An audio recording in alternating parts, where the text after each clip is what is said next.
कोल्हापूर शहरातील सीसीटीव्ही यंत्रणा मजबूत करावी.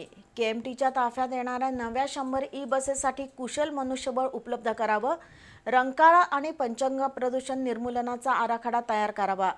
पूर परिस्थितीसारख्या नैसर्गिक आपत्तीचं व्यवस्थापन करण्यासाठी सक्षम यंत्रणा उभारावी.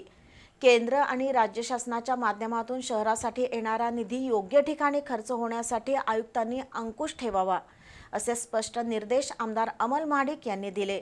नूतन आयुक्तांसमवेत झालेल्या आढावा बैठकीत ते बोलत होते. कोल्हापूर महानगरपालिकेचे नूतन आयुक्त डॉक्टर राजेंद्र भारुड यांची आमदार अमल महाडिक यांनी भेट घेतली. डॉक्टर भारुड यांचं स्वागत करून आमदार महाडिक यांनी त्यांच्याशी विविध विषयांवर चर्चा केली. कोल्हापूर शहरातील रस्त्यांचं काम दर्जेदार होण्यासाठी आयुक्तांनी स्वतः लक्ष घालावं.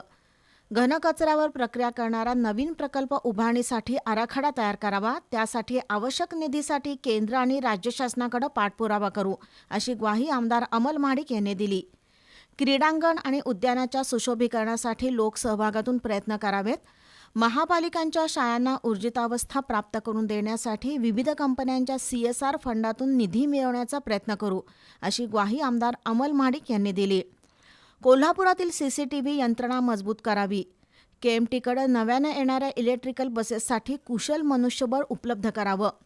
केंद्र आणि राज्य शासनाच्या माध्यमातून येणारा निधी योग्य ठिकाणी खर्च होण्यासाठी आयुक्तांनी अंकुश ठेवावा, अशा सूचना आमदार अमल महाडिक यांनी केल्या आहेत.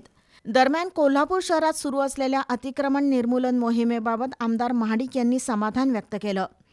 शहर विद्रुपीकरण करणाऱ्या आणि वाहतुकीला अडथळा ठरणाऱ्या अतिक्रमणावर सातत्यपूर्ण कारवाई करावी, असे निर्देशही आमदार महाडिक यांनी दिले. यावेळी नगरसेवक प्राध्यापक जयंत पाटील, अतिरिक्त आयुक्त रविकांत अडसूळ, सहाय्यक आयुक्त डॉक्टर विजय पाटील, शहर अभियंता रमेश मस्कर, जल अभियंता हर्षजित घाटगे, सुरेश पाटील उपस्थित होते.